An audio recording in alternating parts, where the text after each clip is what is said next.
will be transformative for us. You have unique opportunities to build something great. And we can be found on the right side of history or the wrong side of history. And that's really where we need to start flipping the script and thinking about things differently. Creative people and creativity is about what could be and should be. And I think it's really up to you guys. We're in love with the region. Like, there's so many possibilities here. The world needs more of that now than ever. Let's go get it. Let's do it, because it can be done.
Content, there's no question, is going from 2D to 3D. It's happening all around us.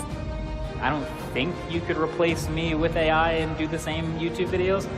It's all about people. When you have a shared vision, it is incredible what you can accomplish. The people in this room, the jobs that you create allow us to have vibrant and dynamic communities. And we get to have some fun over the course of that process as well.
I think we're bored.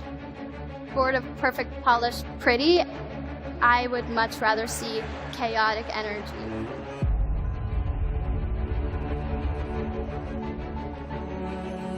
Great ideas can come from anywhere. I'm someone I never give up. Resilience is the word. What problems there are that you can solve yourself.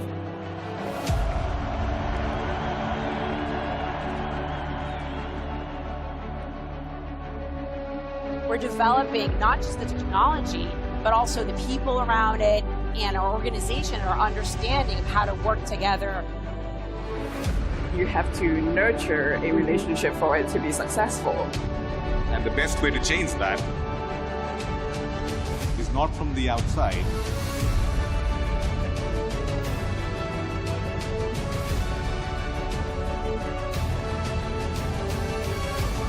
Be part of the dream, follow your passion, make the impossible possible.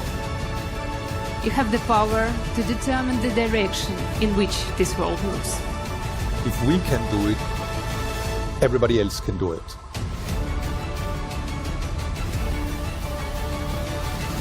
Let's do it together.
AI will be transformative for us. You have unique opportunities to build something great. And we can be found on the right side of history or the wrong side of history. And that's really where we need to start flipping the script and thinking about things differently. Creative people and creativity is about what could be and should be. And I think it's really up to you guys. We're in love with the region. Like, there's so many possibilities here. The world needs more of that now than ever. Let's go get it. Let's do it because it can be done.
content, there's no question, is going from 2D to 3D. It's happening all around us. I don't think you could replace me with AI and do the same YouTube videos. It's all about people. When you have a shared vision, it is incredible what you can accomplish. The people in this room, the jobs that you create allow us to have vibrant and dynamic communities. And we get to have some fun over the course of that process as well.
I think we're bored.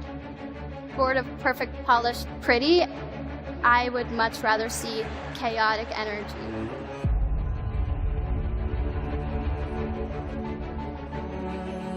Great ideas can come from anywhere. I'm someone I never give up.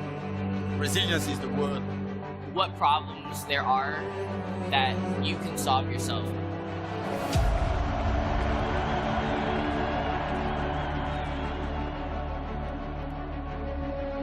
We're developing not just the technology, but also the people around it and our organization, our understanding of how to work together. You have to nurture a relationship for it to be successful. And the best way to change that is not from the outside.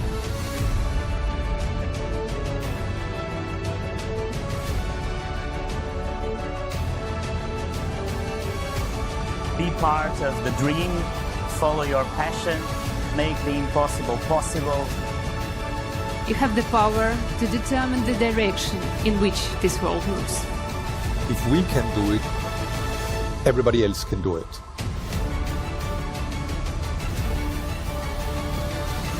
Let's do it together.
will be transformative for us. You have unique opportunities to build something great. And we can be found on the right side of history or the wrong side of history.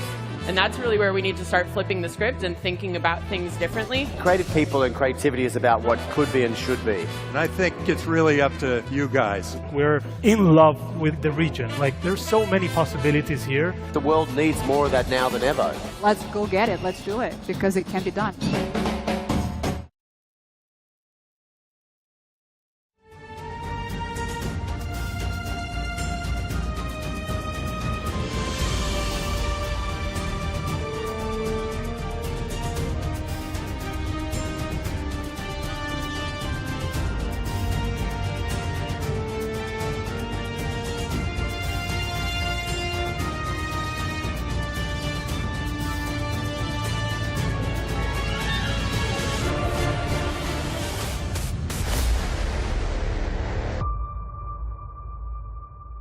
Please welcome to the stage CEO of Web Summit, Catherine Marr.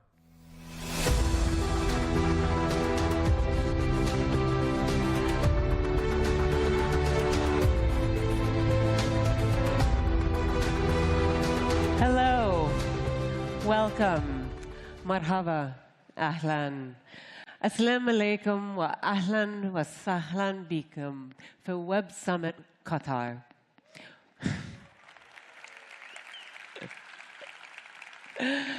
Welcome to the first Web Summit Qatar.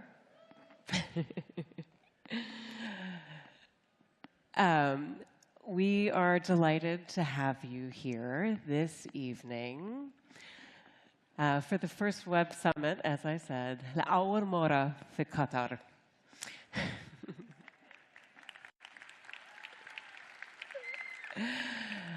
أنا اسمي كاثرين ماهر رئيس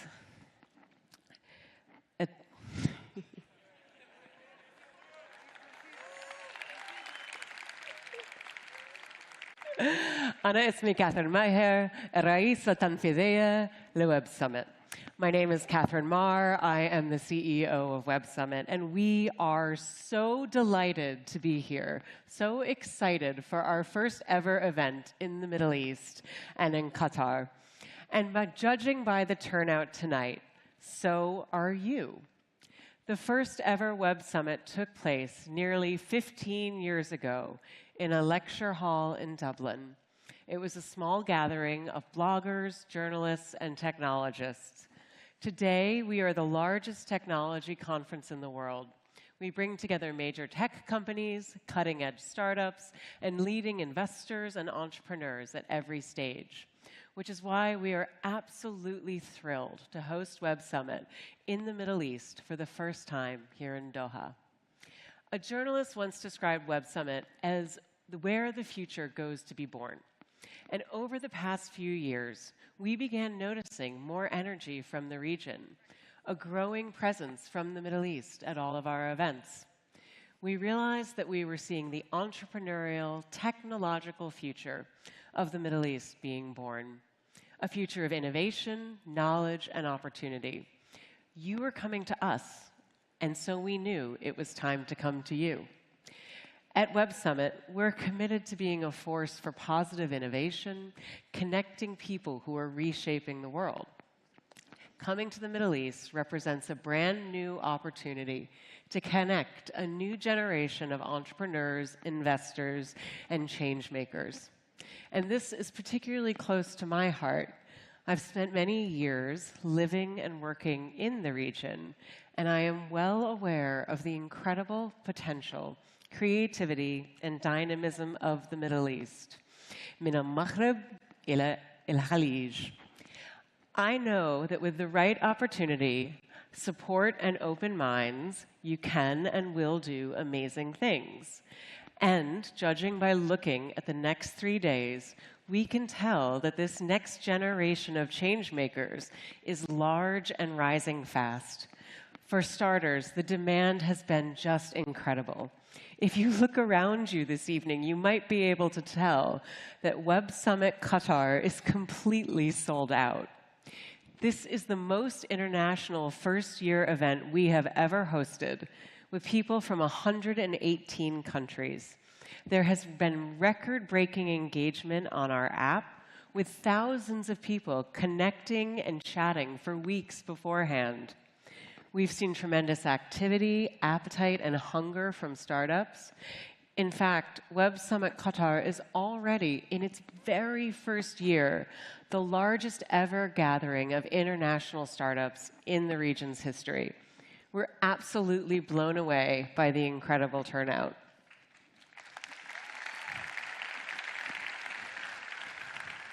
And so I want to thank our partner, the Government Communications Office of the State of Qatar, and our Web Summit team.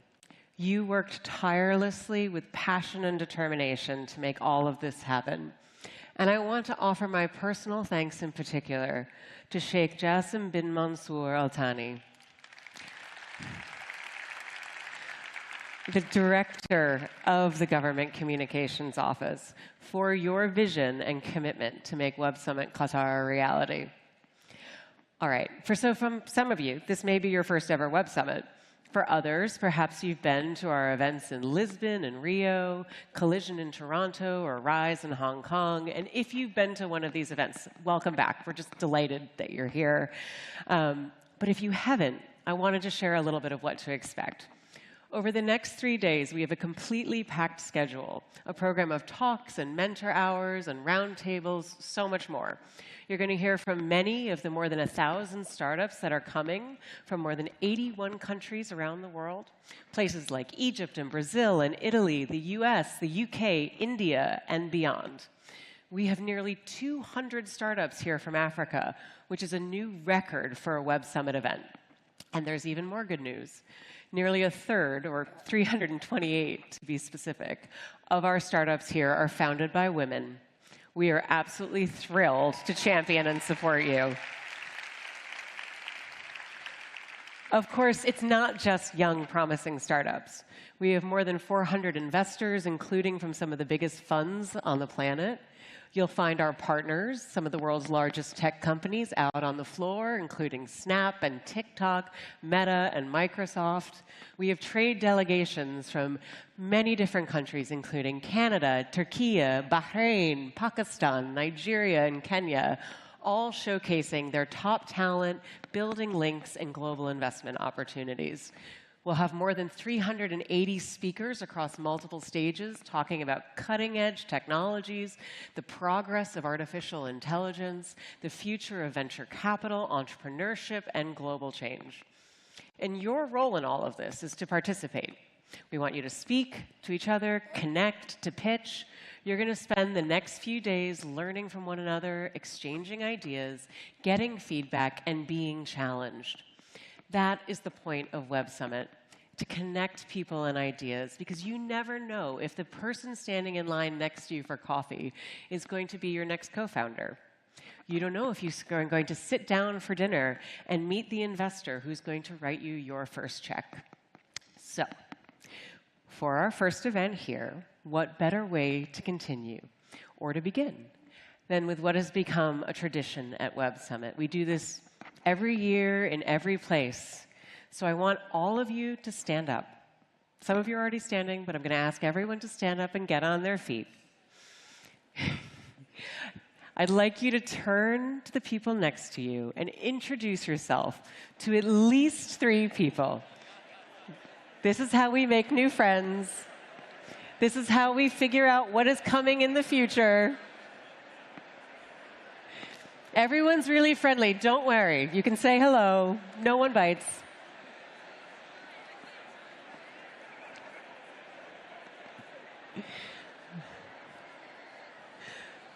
Amazing.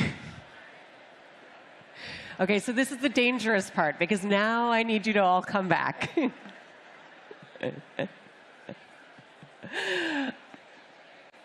All right, all right. So this is the joy of Web Summit. You never know who it is you're going to talk to. I can hear the connections already happening in the crowd. And I want you to keep that spirit of connection coming. You never know what you might accomplish with the person sitting or standing next to you. You don't yet know how what happens tonight, tomorrow, at dinner, at coffee, might be the thing that sets you off in a different direction. A transformation of your company, your career, your purpose, your country, the world. And certainly, the world could use a little bit of your brilliance right now. I said that Web Summit is here to inspire positive change, and we are. We face so many challenges about how we're going to govern the future of AI, how we're going to protect our societies from the worst of climate change, how we're going to create economic opportunity for all, and how we're going to resolve our most devastating conflicts. For the entrepreneur who seeks to change the world, the total addressable market, as they say, is all of us. And the problem set has no end in sight. So someday what I hope to hear is that the connections that people made in this room, out on the floor, over dinner, or at a night summit, are ultimately going to lead to some of the greatest collaborations and innovation for humanity's future. Promise me that. Now it's going to be time for me to step back and make space for our program of the evening. We are so fortunate to have a remarkable lineup. And it is my true honor to welcome to the stage next His Excellency, Sheikh Mohammed bin Abdurrahman bin Jassim Al Thani, the Prime Minister and Minister of Foreign Affairs for the State of Qatar. Thank you. تنعقد في الدوحة قمة الويب 2024 ويشكل انعقادها فرصة هامة لاستعراض التطور في مجال التكنولوجيا وخلق فرص تعاون جديدة في عالم التكنولوجيا لصالح البشرية جمعاء، وهذه مناسبة لأرحب بالجميع في الدوحة.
Esteemed guests, ladies and gentlemen, Assalamu alaikum wa rahmatullahi wa barakatuh.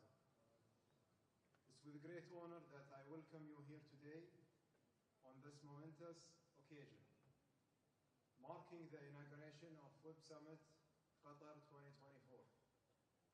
After hosting the 22 FIFA World Cup, Formula One and Expo, Web Summit Qatar represents another historic event in the Middle East. And once again, we welcome the world in Qatar. Since it began, Web Summit has become a place where the future is born. As many of you know, this is the first time this groundbreaking event comes to our region. And for 5 years, the world's largest and most influential tech event will find its home in Qatar. We are standing at the threshold of a new era, not just of technological advancement, but of human achievement. So no matter where you are seated tonight, you are at the front row. Our journey into this new frontier begins with understanding the transformative power of the technologies we have at our disposal today. Until relatively recently, specialized technologies remained in separate silos. Today, digital technologies are for the first time converging to achieve complex real-world outcomes, previously unimaginable. From generative and predictive AI and computer vision to API that enable different technologies to interface, advancement in robotics, automation, the Internet of Things, and many more domains. We are building a new ecosystem. This shift is eliminating barriers to entry and participation, while weaving a new web of possibilities. Because of the modern advancement in trade and communications, the world is interconnected. It's finally possible for these groundbreaking technologies to be shared with everyone, from individuals to multinational enterprises. It should be our collective goal to open access to this advancement, especially for developing nations. This inclusivity is crucial, as a grand vision need no longer to be bottlenecked by access, privilege, or ability, but can flow freely and to and from all. However, as emerging technologies continue opening new doors for us, we recognize that innovation is not just about creating new tools, but about reimagining the possibilities of what we can achieve with those tools. Because in a future where everything is possible, ethical responsibility and consideration are paramount. And it is our duty to ensure that our technological advancement serve the greater good, balancing progress with the principle. Innovation in itself is not an end, but a mean to an end. And it's critical that the means must also be done in a principled way. The journey itself is a continuous process of learning, experimentation, and adaptation. And that journey is just as important to get morally right as the destination.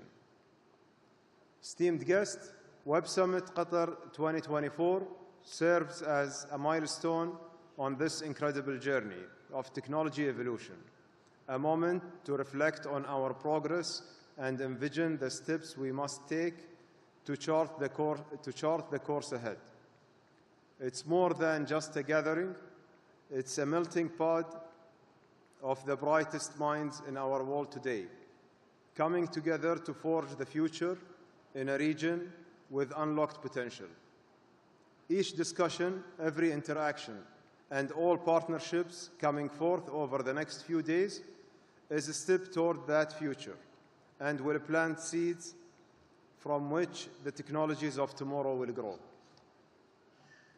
And with the speed of change we are witnessing, each successive edition of this summit in this region will accelerate the pace of progress in ways that we can fathom today. What we do know today is that to innovate and shape the future, entrepreneurs, investors, and visionary minds need an environment conducive to innovation and a launchpad to propel their vision forward. This is why Qatar has spared no effort or resources to create a unique platform for innovation, creativity, and a thriving human capacity. Over the past 2 decades, Qatar has undergone tremendous development across all sectors, investing in infrastructure modernization and human capital development. At the forefront of our effort was utilizing technology to uplift people and build a more connected society.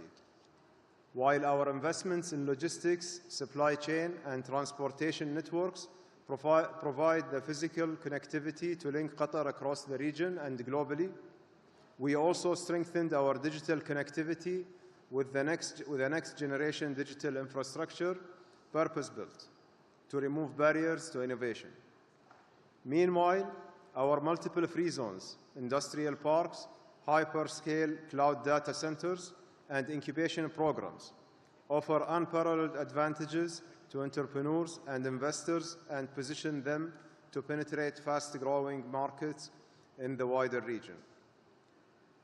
With 8.5 trillion in combined GDP within 2,000 miles radius, 80% of the world's population within 6 hours flight, and entrepreneurship leadership across the Middle East, Qatar serves as the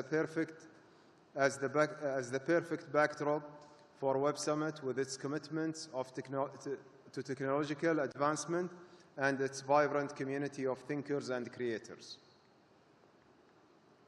Ladies and gentlemen, Invest Qatar recently launched Startup Qatar, one-stop online platform for information, support, and opportunities offered to startups. This program gives startups a single portal to access funding, support services, and incubation programs, government grants, and networking events.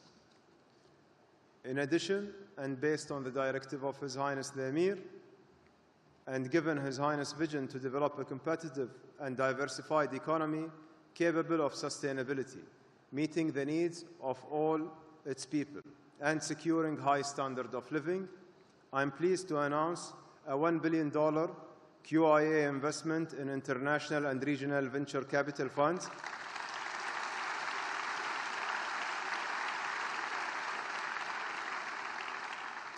to support local and regional entrepreneurs. This is Qatar's first VC fund of funds, a strategic investment program to foster innovation in Qatar and kickstart technologies of tomorrow. As we forge ahead, let us carry forward the spirit of innovation and collaboration that brought us together today. Let us draw on our diverse strengths and perspectives to drive meaningful progress. Technology, in its essence, is a tool, means to an end. Let our goal to be to ensure that technology is shared with all and wielded with wisdom, enhancing the lives of people around the world. Thank you all for helping write the next chapter in human advancement. I invite you all to embrace the opportunities that lie ahead of you and unleash your creativity and expertise. Together, we can and will make lasting impact on the world. Thank you.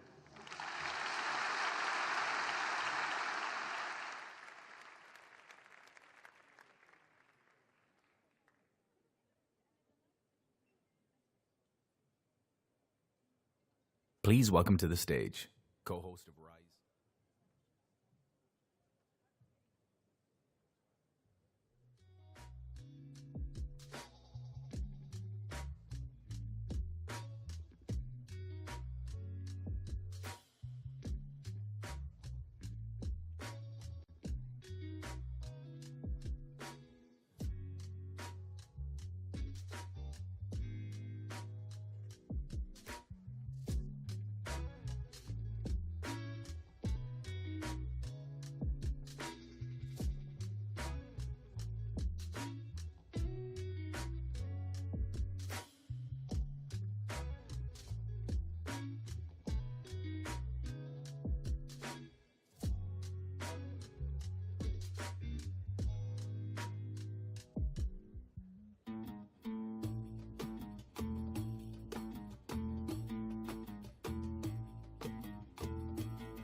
Please welcome to the stage, co-host of Rise and co-founder of HKG DAO, Casey Lau.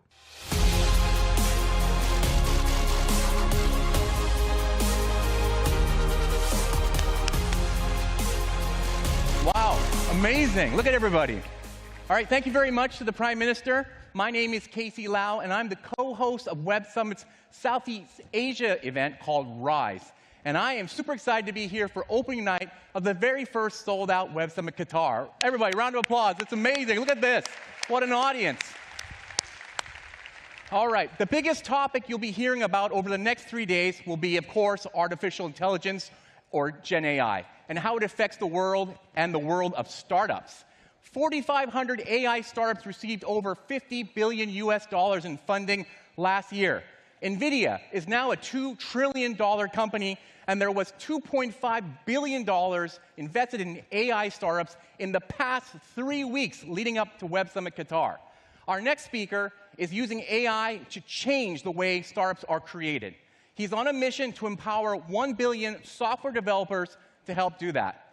To get a better understanding of the Replit vision, please welcome to the stage, in conversation with broadcaster Mohammed Taha, the co-founder and CEO of Replit, Amjad Masad.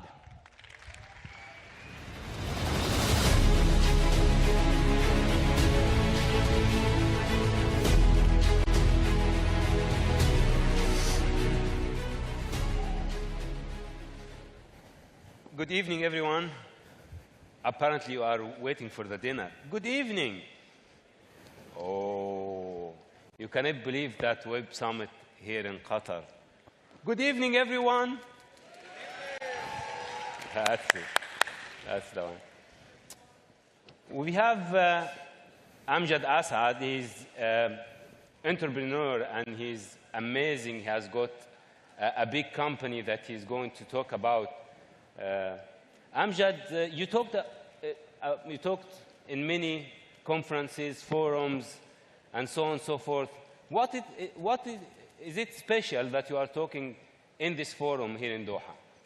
Well, it's really amazing to see Web Summit in Doha. Web Summit is the largest technology conference, as you all know.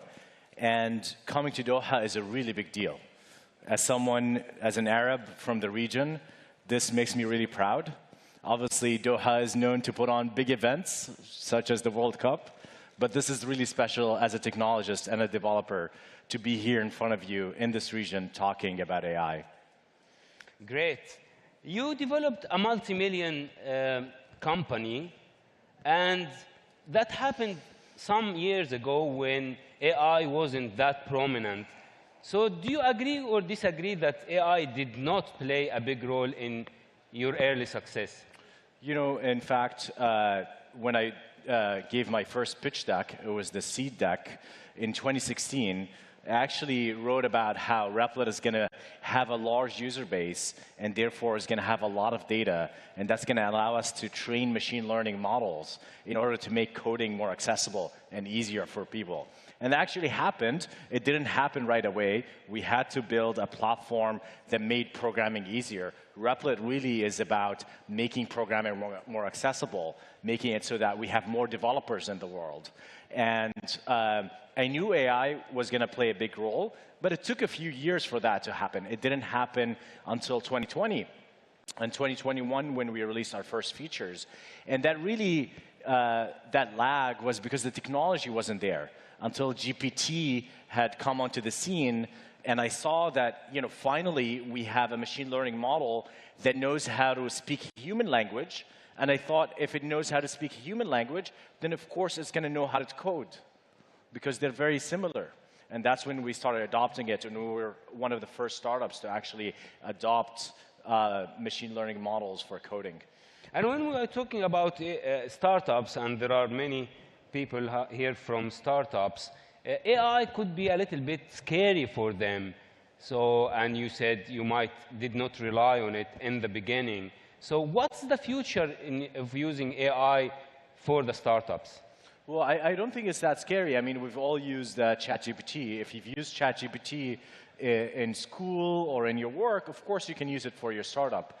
The basic idea behind it is that, well, first of all, it's going to help you build a startup. So if you use something like Replit to build your startup, it's going to help you and your coders become a lot more efficient, because it's going to write a lot of code for you. And also, anywhere you manage text in your application, anywhere your users are inputting text, you can actually use machine learning models, you can actually use large language models in order to automate this process for your users. So even if you're not an AI company, you need to be thinking about how to adopt AI in order to make your customer experience a lot better. Now, AI could be a little bit disappointing for me, because whenever I do a report about AI, AI with health, AI with disability, AI with anything, when my mom sees the report, she doesn't understand much, so I get disappointed. as well. And what's happening this year is not only AI, we are going to see quantum piling up and coming fast, and we will see machines that are sorting algorithms with a speed that less than n log n. So now, with this huge revolution that is really coming, how do you think that AI could be utilized in the best way without us feeling disappointed? So what you're talking about really is the acceleration of technology. Technology is accelerating at a pace that feels almost dizzying. And the reason is because every technology unlocks the next generation of technology. So because we have AI today, we can build the next generation of AI. I don't know much about quantum, but I'm pretty sure AI has made tools that are better for quantum. So that creates what's called exponentially increasing technology. So we're going to be seeing that if you already think it's fast, well, get ready. It's going to get a lot faster. We're going to see more breakthroughs every few months this year just in AI. But I think that's a good thing. It can be scary. It can be a little hard to kind of follow. But I think it's a good thing because there's a lot of problems in the world to solve today.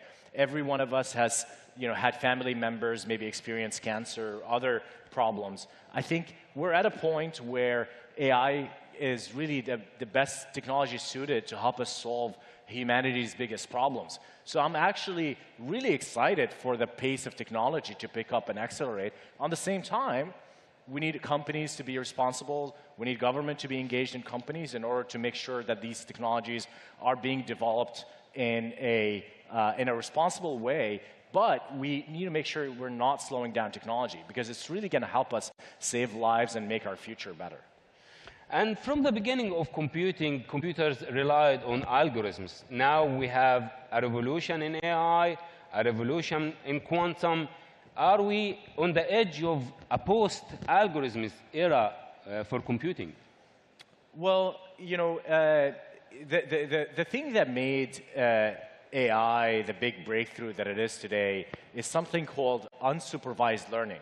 So when we did machine learning in the past, say 10, 15, 20 years ago, you had to have a supervisor, meaning a teacher. You had to tell the machine, this is a picture of a cat, this is a picture of a car. Today, what happened with starting with GPT is that finally computers can learn on their own. So with GPT, you can give it the entire corpus of the web, of the internet, and it can read it all in, and it can start to make connections and understand how language is spoken. That's a really huge thing, because suddenly we can just feed this data to machines, and they can create their own algorithms.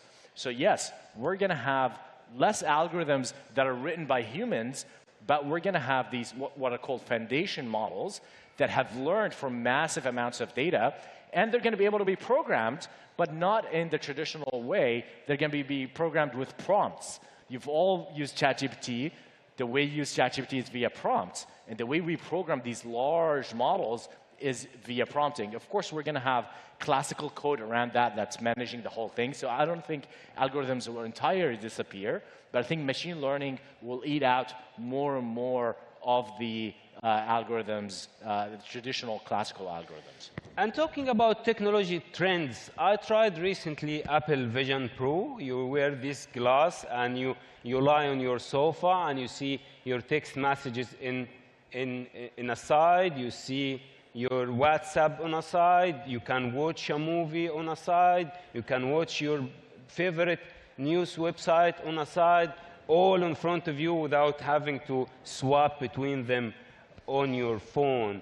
Now, are we on the edge that the AI would be taking over everything we do and we are going to be lazy and lazy?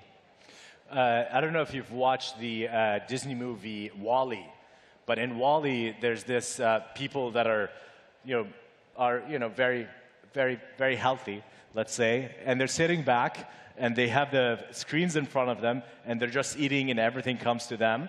And that's a really bad vision for the world. We don't want that. We want people to be active. We want people to be creating. Part of the reason why I started Replit and part of the reason why I'm working on it every day and every night, is that because I want people to be more creative with technology. I don't want people to just consume and watch technology, right? You know, a lot of people use their phones as if they're televisions. You know, you scroll on TikTok all the time. A little bit of TikTok is fine, but spending 4 or 5 hours on it gets really bad. What we want for ourselves and our children, especially our children, we want them to be creating, right? So the Apple Vision Pro, you can imagine that you can use it for entertainment, which is not bad. But it's more important to also use it for creation and creativity. And so AI is going to take away a lot of the boring things from work. It's going to make it so that you're a lot more productive. It's going to write the code for you. It's going to write some of the assignment for you. But what that means is you're going to have more time. And so the question is, what are you going to do with the time? How are you going to encourage your kids? What are they going to do with the time? And in my opinion, we should encourage creation and creativity. So in the Vision Pro, you can imagine yourself working. You can imagine a new way of working where we're using our hands, we're actually more active, we're walking around, we're talking to people, and it becomes a healthier way of working instead of just being a lazy consumer, which is not something that we want. Yeah. Now we're seeing Catherine Maher, the lady that she's chairing this event. She's apparently, after the event, moving from IT to media. So are we expecting you as well to create a new social media platform that might compete with Twitter or Facebook that you worked with before? You know, yeah, I worked for a while at Facebook, and I have a lot of ideas. Those who follow me on Twitter, I have a lot of ideas about how these social media platforms should run. I think there should be algorithmic freedom. I think users should have the ability to write their own algorithms, and there are companies that are working on that I have invested in, such as Blue Sky and others. I think that there should be more open source. I think there should be more transparency. I think there should be more free speech. I think we should be able to, say our mind and point out to things that we think are unjust or bad in the world. So I really think there's a lot to do in social media, but I'm very busy. I am, working really hard on Replit. I think Replit will unlock the next generation of entrepreneurs. Maybe someone here in the audience, maybe someone here in Doha will use Replit to build the next big social network, or 10 of them will build the next big social network. So my job is to create the tools so that the next generation of entrepreneurs are building software. Now, it might be a question that it might look out of context, but it's heartbreaking to be here in the region and not to talk about Gaza, actually. So the reports are saying now that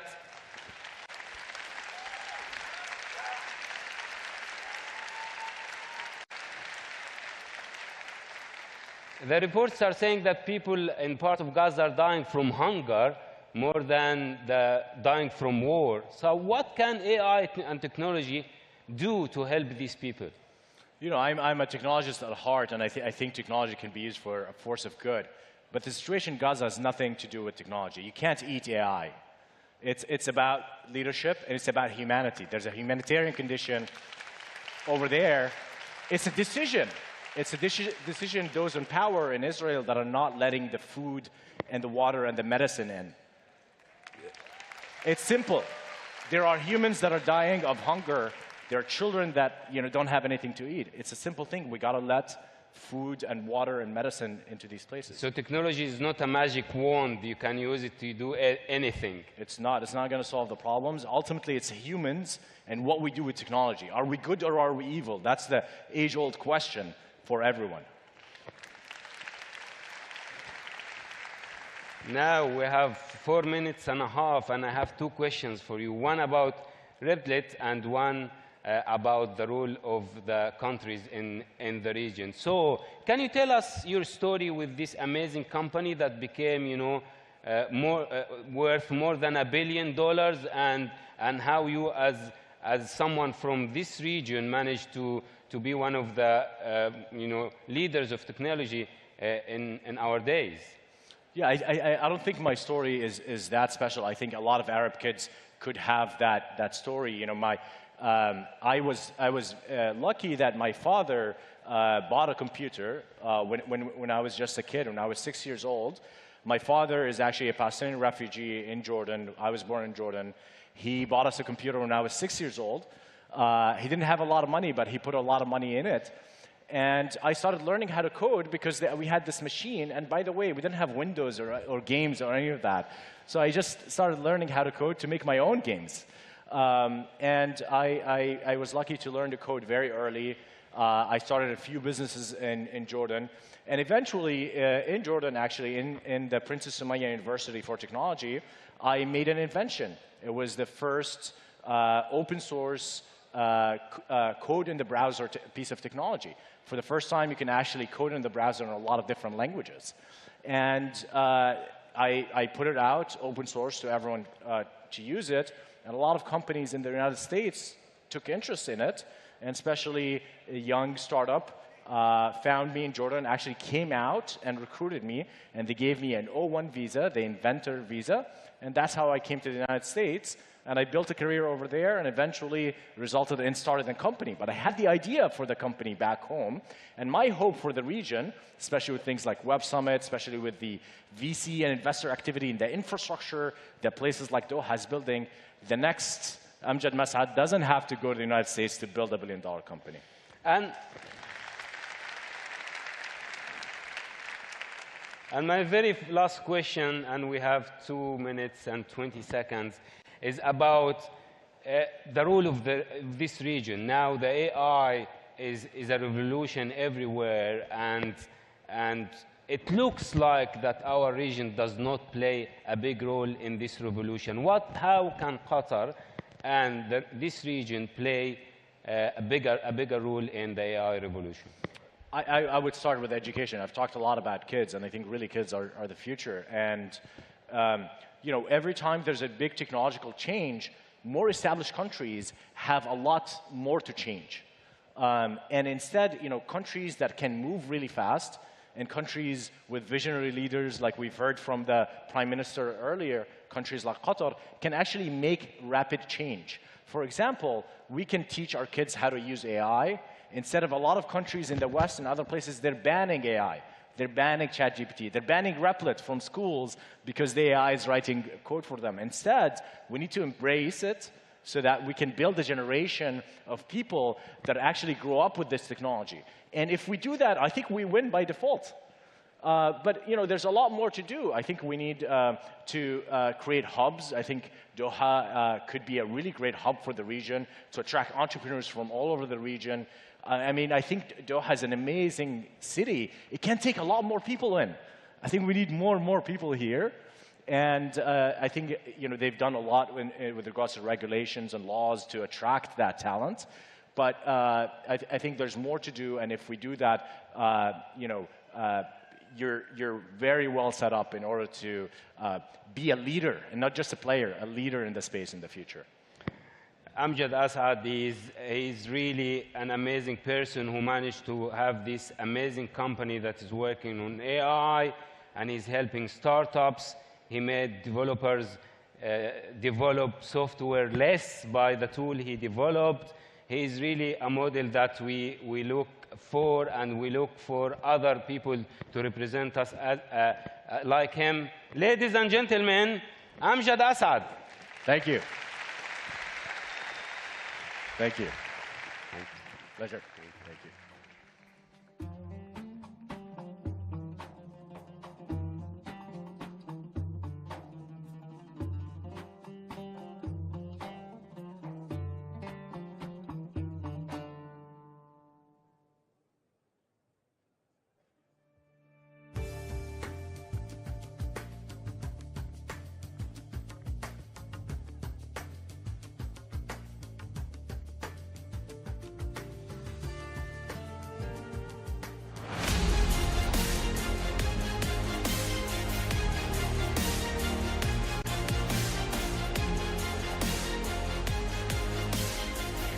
All right.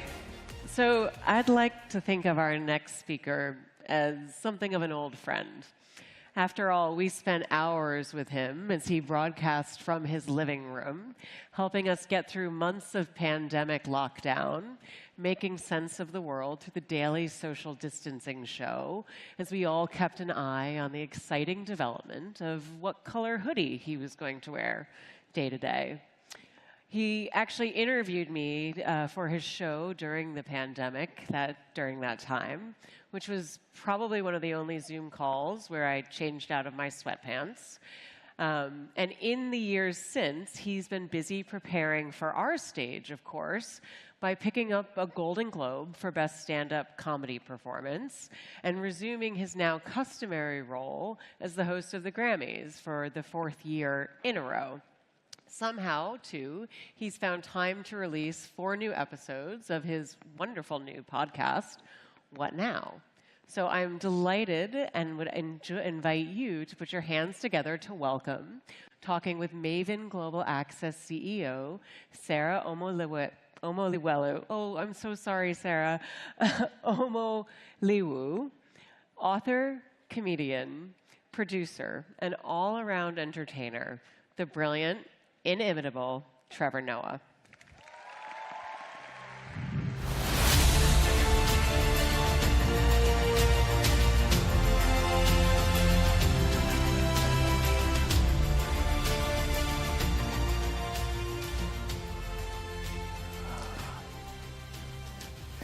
That's so grand, that entrance.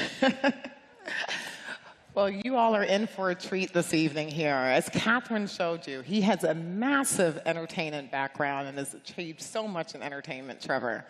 But what we're going to do this evening is show you the other side of Trevor Noah that many of us may not know about. Did you know that he's actually one of us? He's a tech nerd. He's into hardware. His mother brought home a computer at a very young age. And with that computer, you did some not so kind of like kosher things with it. I don't know. That's a legend. Burning CDs, and then you went on to become the Chief Questions Officer at Microsoft, which is the title you currently hold right now. We'll find out about that later. But I'd like to start off and just get an understanding. How did your childhood influence your passion for tech? Why, first of all, good evening, everyone. Salam. Nice to see you all. I think luck plays a big role in that. I'm a child of technology. I was born in the mid-'80s, and as I was evolving, so too was technology. In my lifetime, I got to see, technology evolve from a cell phone that was the size of, your head, computers that could barely run a command prompt, and slowly over time saw the evolution of this technology get smaller and cheaper and more efficient and more exciting. So when I was young, I didn't know what technology could become, but I just grew up with it. I, like many of you here, started my time on the internet in chat rooms, just learning how to communicate with people in different places, playing very simple video games on a keyboard. And I fell in love with it from the very beginning. And, that journey has never ended. I've never stopped loving tech, and I've never stopped trying to learn about all the ways we can use it effectively. Okay. Well, you've just come straight off of hosting the Grammys. And you talked about how music is changing. Like AI is really changing and transforming music. You made a joke about how the Beatles, they could release a new album post-mortem. But you also talked about how Andrea Bocelli could kind of release a song that you can't exactly take home to your kids to listen to. But most of us, we're really excited about tech. But a lot of us are nervous as well. They think it's going to take people's jobs. What is your thought on AI? Do you think one day it's going to replace Trevor Noah and you're going to be out looking for work? Well, no, I don't think so, actually. I always try and separate the two questions in my head. On the one side, I think we often say, will tech replace us? Well, I think that means we have to have a very limited definition of what us is. You know, technology has always replaced what people have done or how people have done it, but the people have remained. And so I think the larger question we have to ask ourselves is, how does AI redefine what humans need or want to do? I think that's going to be the bigger question as we're building out the technology. You know, walking was replaced by the horse carriage, and then the horse carriage was replaced by the car, and so on and so on.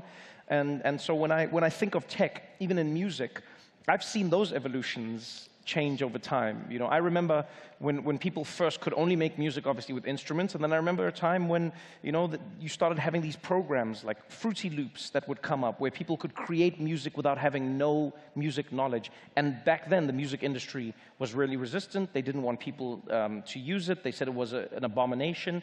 And over time, that changed. You know, people would use Pro Tools. People would use these technologies to try and expand the music that they would be able to create. And I think AI is going to be the same. The biggest challenge, I always think, is not in whether or not AI will be able to do certain things, but whether or not we will be fast enough and decisive enough in figuring out how to smooth out the transition between what we do now as humans and what we will do after AI has replaced that. That's a good point. Because, I mean, right now, like internet, we use it on a daily basis. There's a study by McKinsey. It said 22% of people use AI on a daily basis, but 70% have never used it before. Right. You know, ChatGPT, everyone's heard of it, you know, and it's one of those things where they say it's getting to the point ChatGPT can take over relationships. Like, people are starting to use it as potential life partners. Right. I mean, but if you think about it, it ticks all the boxes: intelligent, reliable, always there for you. So you're a single guy. What is your relationship like with ChatGPT? Oh, yeah. Are you asking me if I'm dating ChatGPT? Well, I mean... yeah, I think it ticks some of the boxes, but not all of the boxes. You know, we haven't figured out a way to give AI hugs. We haven't figured out a way for AI to actively act as a sounding board for you, because at the end of the day, you are still instructing it. You know, so if you want to be in a relationship where you're just telling the other person what to do all the time and they're obeying, then I guess ChatGPT is a good partner. But I think there are still elements of it that we can take for granted. You know, and I think those are the conversations we need to be having around AI.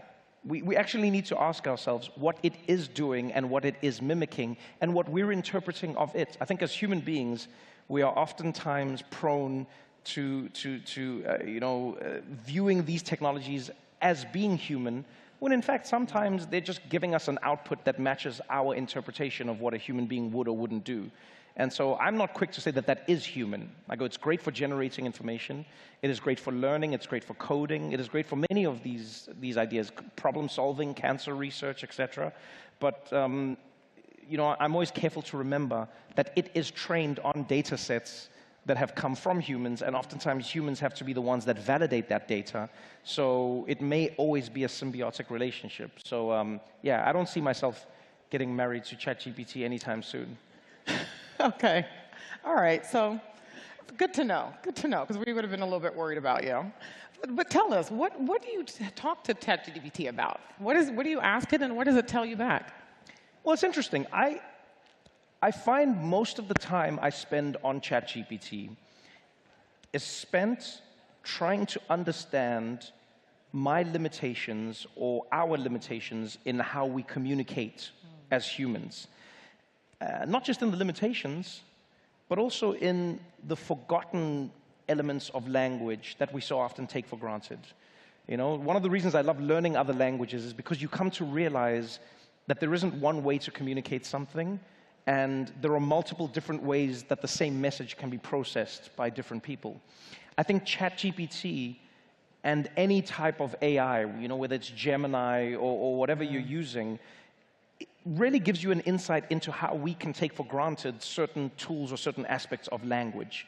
You know, what does the movement of a head mean? What does a hand mean? Those gestures aren't contained in the AI at this stage.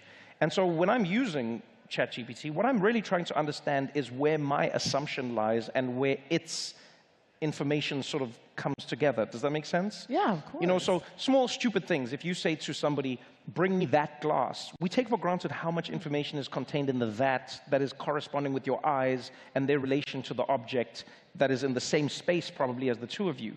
You know, when you say that to an AI, you say, give me that glass. It goes, which glass? Some of them maybe just be like, okay, yes, and then there's no glass. And then you realize that it doesn't even know what you're actually asking. It's just generating the next word in a sentence that would probably make you happy. And so what I'm oftentimes spending my time on is trying to understand where the disconnect lies, trying to understand what element of humanness it's mimicking and what we're trying to interpret from it. So, you know, half of the time I just mess around. I go, teach me about something, change it, let's get creative, let's switch it up.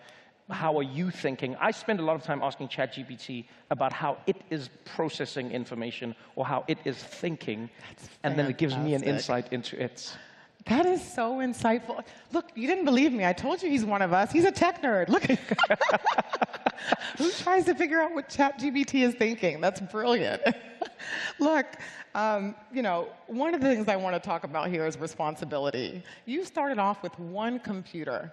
And with that computer, you taught yourself how to burn CDs, you know. And I want to, from burning CDs, I would love to hear the story. Like, what is the situation here with you burning CDs, and how did that make a living for you? Well, I was in school, so I didn't need to make a living, but I just needed to make some money, you know. My mother would I mean, she'd feed me, but she wasn't going to just give me luxuries because we couldn't afford it. But I met a kid in high school. His name was Andrew. And this kid was really good with computers, and he taught me a lot, especially on the hardware side.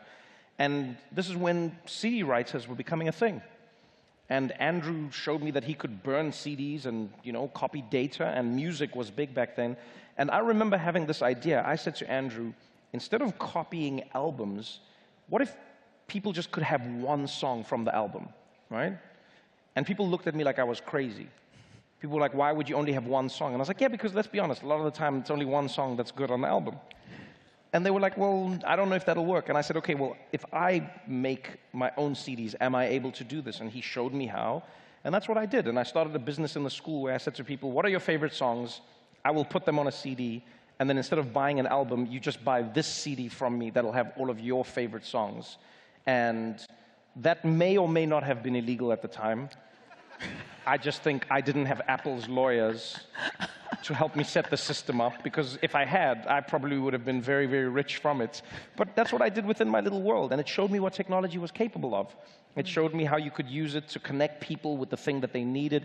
It also showed me how you could get to the core of what was actually essential, you know, sort of limiting waste on an ephemeral level. And I loved it. I loved it. You know, I did it for everything. Created with video games, built computers. I used to love understanding how I could get my rig faster and more efficient and better cooling. And I've always enjoyed that world of technology, you know. And it's no different today. When I go visit a data center where, you know, half of AI is being computed, it's the same fundamental principle. You know, it's the same thing, a GPU that is trying to process information, and you're trying to manage your heat, and you're trying to get this whole computer running, you know, as efficiently as possible. Yeah. It's the same thing, just on a much larger scale. So I still love it in the same way. Wow, so that introduction to technology opened your whole world. Your mom bringing home a computer at a young age just opened your world to all of the possibilities there. Definitely, yeah, you know? Definitely. And I heard you also started DJing as well. Yeah, and was that your first foray into entertainment? So here's the thing, I DJ'd, but I didn't intend to DJ. When you're making music for people, you just have to understand music, you know? So some people say to you, I want these 12 songs on a CD, and they say, then someone said to me once, can you make the songs blend into each other so that they don't stop? And I said, okay, I'll go and work on that. And then I had to like practice making sure the waveforms connect and the songs sound like they're not stopping. And one day when I was doing this in front of somebody, he said to me, you're a DJ. And I said, no, I make CDs. And he said, what you're doing is DJing. And I said, I don't know how to DJ. He said, okay, well, let's do this. I will get you paid to come and do this. Just come and do it in front of people. And I said, what am I doing? He said, just do this, don't worry. And literally, my friend took me around to different cities in Johannesburg, or different parts of Johannesburg, and I would just do what I was doing in front of a crowd. And they would dance, and I would just mix the music on my computer, and the people would be dancing. And you know the worst thing about being a DJ on a computer is that I would be there for hours. I would do like 7 hours by myself because I didn't have limited music. So I would just stand there for 7 hours playing the music by myself. And people would just go like, how much longer can you play? And I'd say like, I don't know, it says here I can play music for 400 days, which didn't make sense to anybody at the time. And that's how I got into DJing. And so I still love DJing, I still love the music, I still do it for fun, but I don't really like DJing because people come up to you and they're like, Trevor, can you play that song, The Weeknd? Can you play? I don't like that, so I don't really like DJing for other people, but I like the act of DJing. Okay, oh my goodness. So let me see if I got this right. Started off with your mother bringing home one computer. From that computer, you started dibbling with hardware. Yes. And you started burning CDs. Yes. To make, you know, a little bit of extra money. So that kind of doesn't count as being, you know, illegal. So then after that, you started DJing, and that kind of got you into your entertainment. And yes. It might be safe to say you might not be this entertainer you are today here if it wasn't for that. Definitely. So one of the reasons I was able to do comedy overseas is because I was one of the first comedians in South Africa to put my content on the internet. Before that, it was unheard of. You know, people said, why would you put your content on the internet? Why would you do that? They said, it's gone. And I said, yes, but these people are never going to come to South Africa, so I may as well just let them watch the stuff from wherever they live. And it made sense to me at the time, you know, and so I would just put content online, I would put the videos, and then slowly you would just hear somebody saying, they want you to come and perform in Zimbabwe. They want you to come perform in Zambia. And it would move up. And then someone would say, we want you to come perform in Australia. And then someone would say, we want you to come and perform in Dubai. And then it was Qatar. And then it's all these places in the world where people were consuming something despite every single border that existed between you. And so I think that's what I've always loved about technology, is that it has shortened the divide between human beings in a way that we never, ever imagined possible. And it does come with its challenges, because I don't think humanity was designed to quickly move between different cultures and barriers as quickly as we do today. But it definitely has come with its benefits. Yeah, and I love how you talk about the divide, because technology is bridging the people across the world. But there's still limited access for a lot of people. And we're here in a room full of founders, people changing the world with their technology. What is our responsibility when it comes to using technology for upwards mobility? Like, give us homework. What is the homework? What should they go home and do with their companies to make sure people have access to be able to become as great as Trevor Noah from one? Well, I think the biggest thing we always have to acknowledge is this. If you bridge the gap between people very quickly, it's good for good. It's also bad for bad. You know, it means you now live in a world where if one person has a terrible idea, they can very quickly connect with people who also have that terrible idea or who will amplify that terrible idea. And that's one of the biggest challenges I think we're going to have with technology now, where back in the day, you had one person in a town who had a crazy idea. Maybe they were handing out pamphlets. The only people they could impact were the people they were handing out the pamphlets to. Now, technology and the algorithms that we've created connect them to other people who either agree with them or are susceptible to those ideas that were previously deemed as crazy on those pamphlets. And I think we have to be really careful of that. You know, we have to ask ourselves, what is the benefit, or what is the ultimate benefit of efficiency at the expense of safety? You know, and in any instance of rolling out technology, we have to consider that. Yes, we can make it faster. Yes, we can make it more efficient. But then do we lose our ability to make it as safe as it also needs to be? And what is the price of us neglecting that safety? I think that's something that is always integral in technology, you know, because most people are using it to build, but then some people are using it to destroy at the same time. It's so true. I mean, you just have a whole story with Taylor Swift and the deep fakes that are coming out. There was a lot of misinformation with the presidential campaign. I just saw the big video going viral with you playing golf with Donald Trump. It was like a deep fake video. Right. Was that real? Was it? But it's scary. There's a lot of danger out here with this technology. Where do you see, in terms of responsibility and the ability, where is this going? What is the next big thing in technology in terms of being able to secure our future? Pandora's box is open. Well, you know, the truth is, I don't think anybody knows. If anybody tells you they know, I think they're lying, I'll be honest with you. I don't think anybody knows. We don't know what this future will bring. We don't know what this technology will do to us. For a long time, we've lived in a world where people have said what? Don't believe it until you see it, right? Believe your own eyes. But now when you see something with your own eyes, can you believe it? And if you cannot, what does that mean for the status quo? What does that mean for a government? What does that mean for a community? What does that mean for a person who is either falsely accused of something or accused of something and then uses that as a defense? We don't know what that means for us in society. And so I think we very quickly need to think about the fail-safes. Is there a way to prevent people's likenesses? Is there a way for everybody to own their own digital identity? Is there a way that we can protect individuals and communities from the ills of mis or disinformation? We don't know. You know, we may live in a world where this happens so quickly that nobody believes anything. And you know what? Sometimes I think maybe that's good. Maybe we live in a world where nobody believes anything they see on WhatsApp, anything they see on Facebook, anything they see on Instagram. Maybe that's good because it'll make people pause and say, I don't believe it yet. But it could also be very bad because maybe they see a picture of a flood or a news report telling them to evacuate. They say, I don't believe it. What happens then? We don't know. And I think one of the most difficult things in dealing with technology is understanding that we do not always know the effect of that technology that we're implementing. And so what are we doing to protect people? What are we doing to prevent it? Unfortunately, as you've seen in you know, like places like America, politicians themselves are so excited to use it for their gain that they forget how it can be used against them. Yes. And that's always going to be the biggest downfall. That is, you are asking some phenomenal questions. Is this how you got the role as Chief Questions Officer at Microsoft? I mean, what exactly does a Chief Questions Officer do, and how did you get that role? I have the most fun at Microsoft.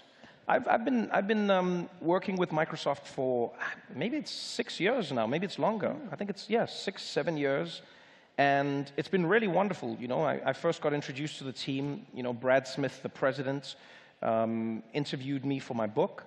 And we really sparked a friendship that was really forged in technology. I then got to meet Panos Panay, who at the time was the head of the hardware team, moved on to become head of Windows. And we also connected through our love of technology and creating. Because I think that's what people forget technology is, fundamentally. It's a tool that helps people to live their lives better. That's all a technology is. You know? And when you see it through that lens, you understand how it can improve everybody's lives. And so I do that at Microsoft. You know, I come in, I ask questions. You know, the number one thing I always say to people is just don't be afraid to admit you're an idiot, and then you'll be able to discover anything in life.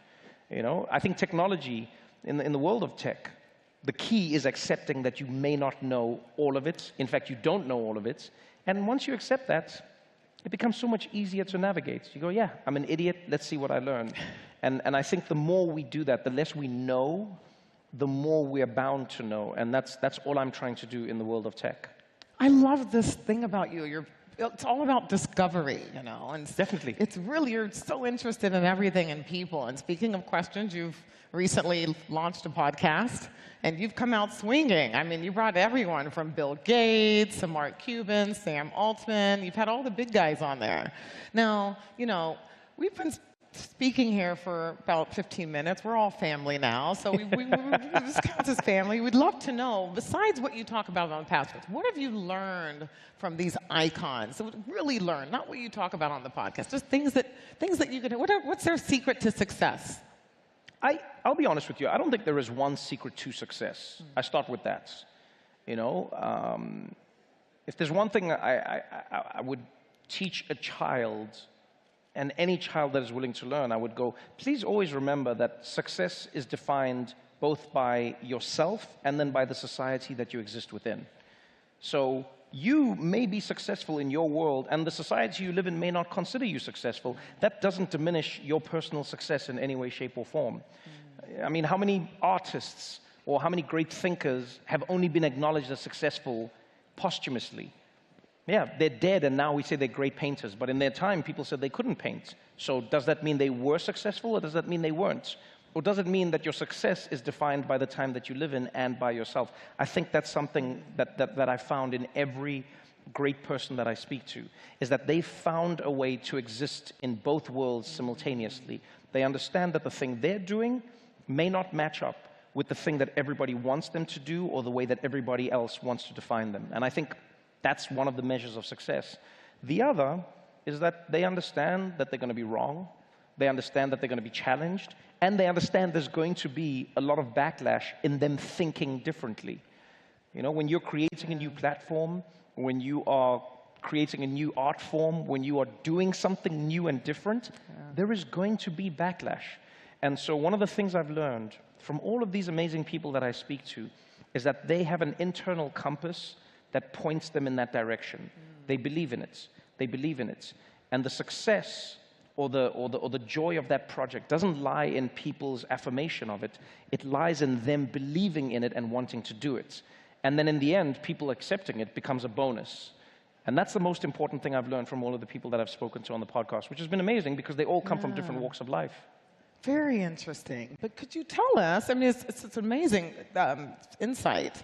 But we're out here, we want to have actual tools. These are founders, these are people who are owning tech companies. They want to go home with something like, is there a morning routine or is there some type of You say a morning routine? Yeah, you know, always making their bed or something of that nature or some type of tool that they could use? I mean, we're always trying to find something new, and I feel like all the answers come from something old. Have you ever noticed that? Right? Every time they come up with like a new routine, it always goes back to the same things that your mother would teach you. Right? All these like influencers and fancy people online, they'll tell you, oh, wake up early and make sure you eat breakfast and make sure, yeah, your mom told you all these things. Yeah, it's just your mom didn't have a TikTok. It's the same. You know, there's a lot of old wisdom that we've taken for granted in life. There are many ideas that are connected or contained within the code of culture that we should never take for granted.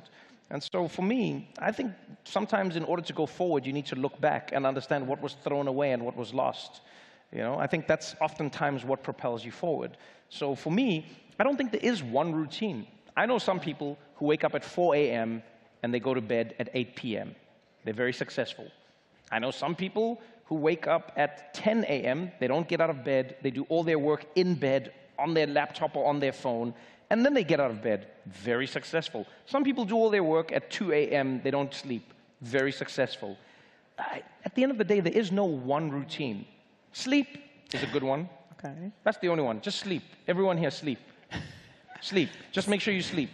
And then if you're going to make a decision, sleep first. And then make the decision after you sleep. That's the only routine I would suggest to everyone, because I found generally the best decisions come from a person who has slept. And then the one after that is eat. Eat. And then make the decision after you eat. And then you find your decisions become better. That's literally it. Okay. I love it. I love it. So we're gonna focus on sleeping and eating. That's all it is. That's the routine. It's basically back to infancy. We're back to being infants again now. That's all it is. All right. Well, let's get a little serious over here. Speaking of routines, you know, you've talked a little bit about how you suffer from depression, and you have tools and routines to help you with that. And this is important because we're in a tech conference, and tech industry is 5 times more likely to suffer from depression than other industries. So could you give us some light here? What tools do you use to help keep a positive mindset, especially in an industry with social media and things like that affecting? Right. What tools do you use to stay healthy? Well, I mean, the most important thing is to figure out who you are, what's happening, you know? I, for years, thought I struggled with depression only to find that I just had ADHD. And then you find that depression can sometimes be a side effect of ADHD. And then when you understand what ADHD is, you just understand your brain, you know? We live in a world where for a long time, people have been told that there is one way to be, and then over time you come to learn that no, we are as different as our faces and our bodies are. Some people are left-handed. Imagine growing up left-handed and everyone telling you you're supposed to be right-handed, and then you're going to wonder why you can't do anything properly. You're just left-handed. I think the same goes for the brain, you know? There are different types of brains, but because of the way the world has been designed, we've been told that this is the one way the brain is supposed to work. I don't think that's the success of the human species. I think our diversity is probably the reason we've been as resilient as we have been as a species. So the first thing is to understand yourself. Just start with, what do you struggle with? What do you find easy? Why do you find it easy? Why do you struggle with it? And then you ask yourself those questions backwards, and oftentimes that's, I find, where you get to the answer. Beyond that, in the tech world especially, move. We don't spend a lot of time moving, you know? I've never been to a single place or a single culture in the world where there's no music. I think there's a reason for that. You know, no matter where you're from, there is music and people dance to it. We've shown that the brain is affected by dancing, your emotions are changed by dancing. There's a reason everybody does it. The world doesn't agree on anything. The world agrees on music and dancing. And that's a powerful tool to remember. So I think, you know, if you're in a world where you're constantly looking at a screen, you're constantly don't forget that the body is connected to the mind and the mind is connected to the body. So get out, move, and then all of a sudden things start to feel a little bit better. It's so true. It's really true that you really have to kind of put your mind into a great place as well. Oh yeah, definitely. You know? and just listen to your inner being. Look, you're also a tech investor. A lot of people don't know this about you either. But that's a lot of tech. Tech is all about the people, sometimes the founders. We have a lot of founders in the room, and some are looking for investment as we speak right now. What would you say is the one attribute you look for in a founder before investing in that company? I would say the biggest attribute I look for in a founder is a combination. It's a cheat because it's a combination. It's not one thing. I look for a belief and an understanding.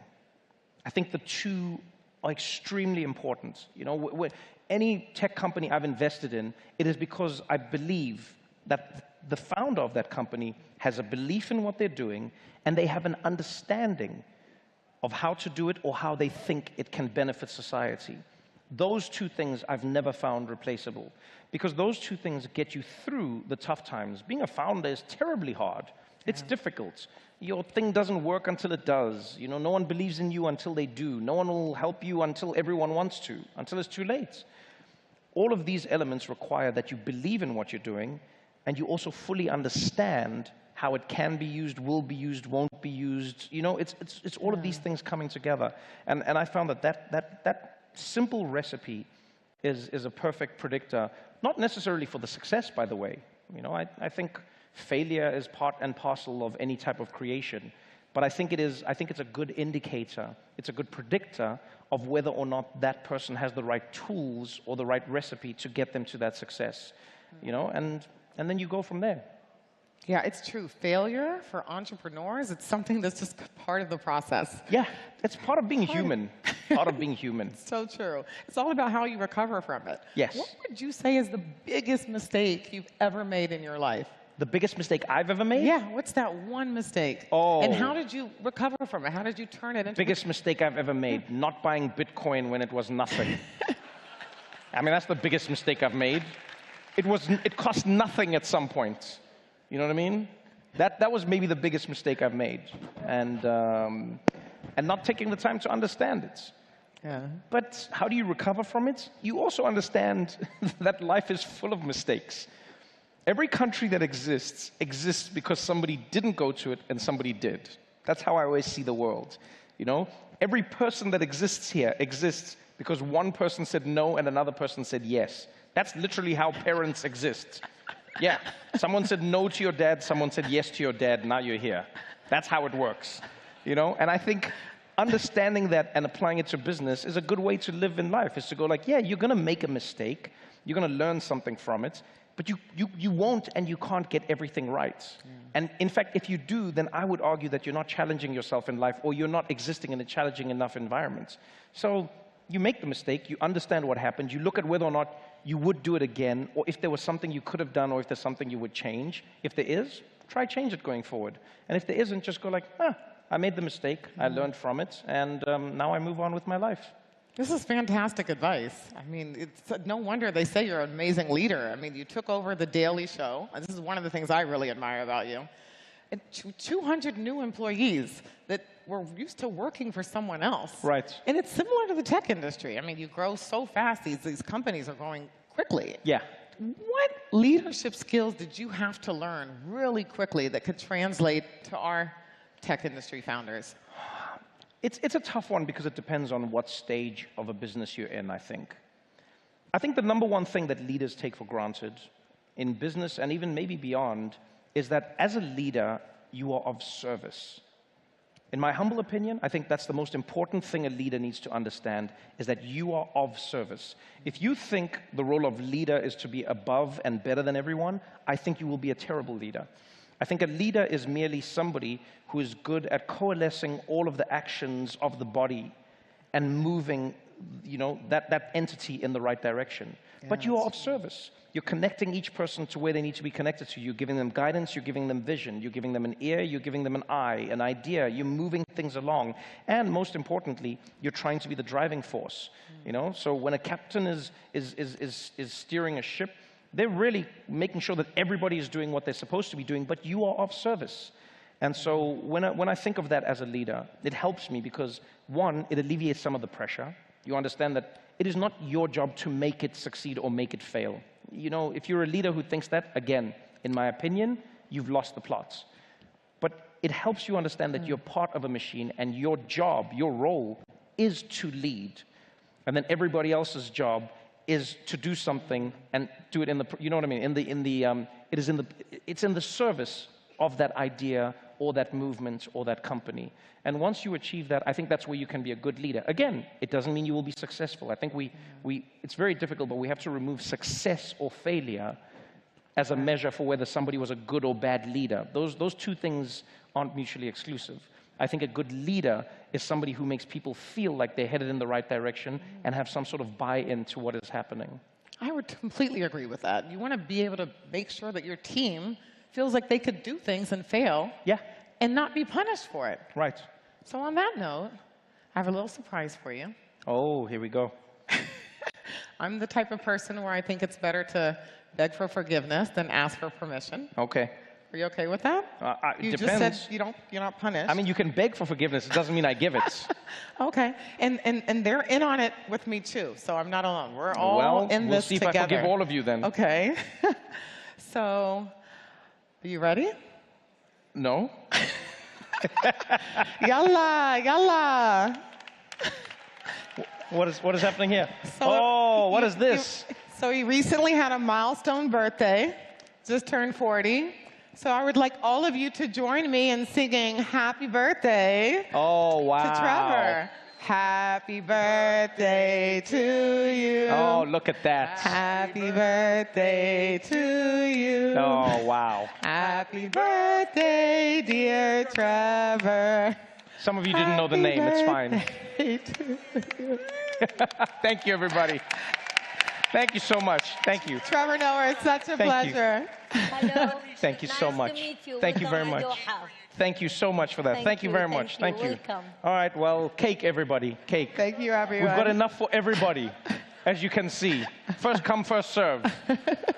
This is the cake. We will enjoy it together. Trevor, it was a pleasure having you. Thank you so much. Thank you, everybody. everybody. For your Thank you. feedback. Shukran, everybody. Thanks for having me again. Congratulations. We appreciate you. Thank you. Thank you, everybody. Thank you so much. Thank you again.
All right.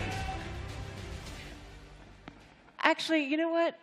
Would Trevor possibly come back out here? Because I think we just want, for the grand finale, we just would like to have Trevor back here. But he'll join me in a second. But what I'd like you all to do is to put your hands together to welcome up on stage many of the incredible startups that feature in this year's fantastic event.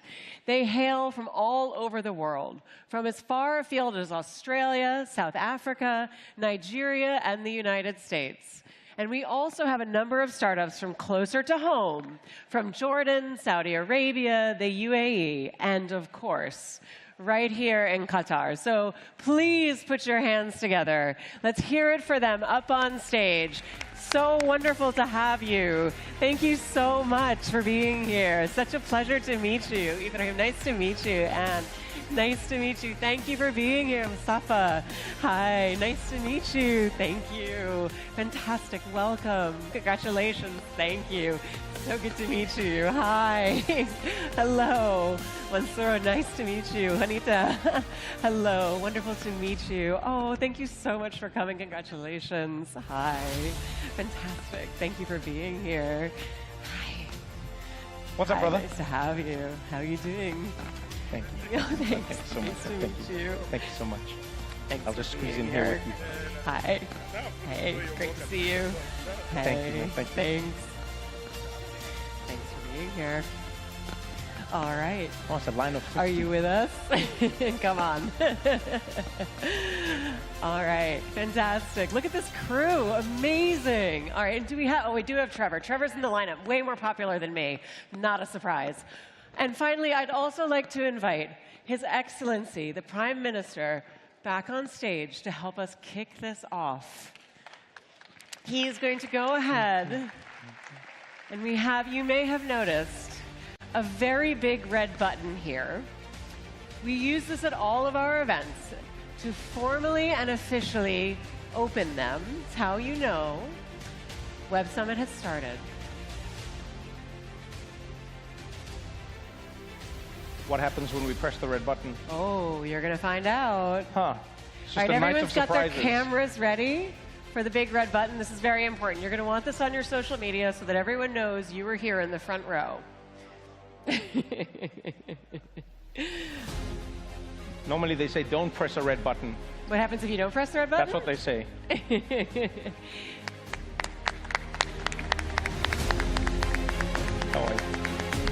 All right. Your Excellency, if you may, we're going to start the countdown. And on the very last count, we're going to start on it. So 10. Can I get everybody with me? 10, 9, 8, 7, 6, 5, 4, 3, 2, 1. Oh. Hey! That's it. Web Summit Qatar, our very first event here in Doha, is officially open. And so it's just the end of tonight on stage, of course, but it is the beginning of 3 days of connecting with other people about all of the remarkable things you are going to do next. Enjoy Night Summit, and we'll see you back here tomorrow as the event truly gets underway.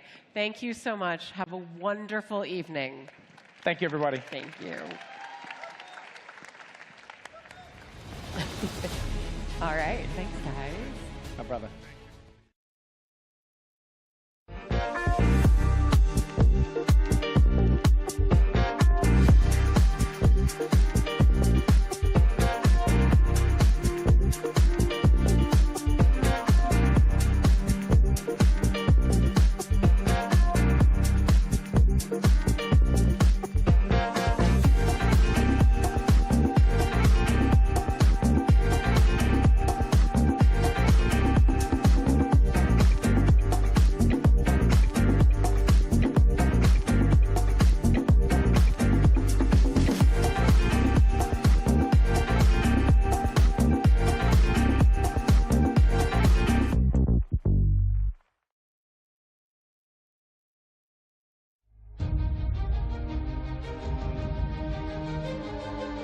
Content, there's no question, is going from 2D to 3D. It's happening all around us. I don't think you could replace me with AI and do the same YouTube videos. It's all about people. When you have a shared vision, it is incredible what you can accomplish. The people in this room, the jobs that you create, allow us to have vibrant, dynamic communities. And we get to have some fun over the course of that process as well.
I think we're bored.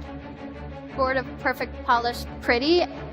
I would much rather see chaotic energy.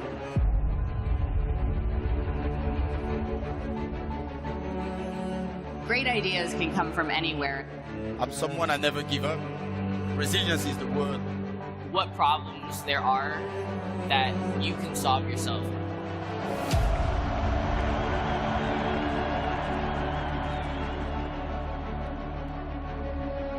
We're developing not just the technology, but also the people around it and our organization, our understanding of how to work together. You have to nurture a relationship for it to be successful. And the best way to change that is not from the outside.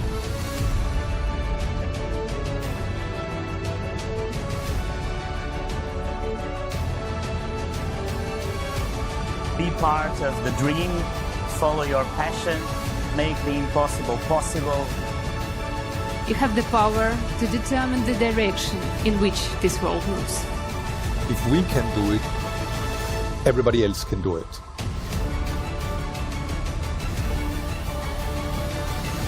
Let's do it together.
AI will be transformative force. You have unique opportunities to build something great. And we can be found on the right side of history or the wrong side of history. And that's really where we need to start flipping the script and thinking about things differently. Creative people and creativity is about what could be and should be. And I think it's really up to you guys. We're in love with the region. Like, there's so many possibilities here. The world needs more of that now than ever. Let's go get it. Let's do it, because it can be done.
Content, there's no question, is going from 2D to 3D. It's happening all around us. I don't think you could replace me with AI and do the same YouTube videos. It's all about people. When you have a shared vision, it is incredible what you can accomplish. The people in this room, the jobs that you create allow us to have vibrant and dynamic communities. And we get to have some fun over the course of that process as well.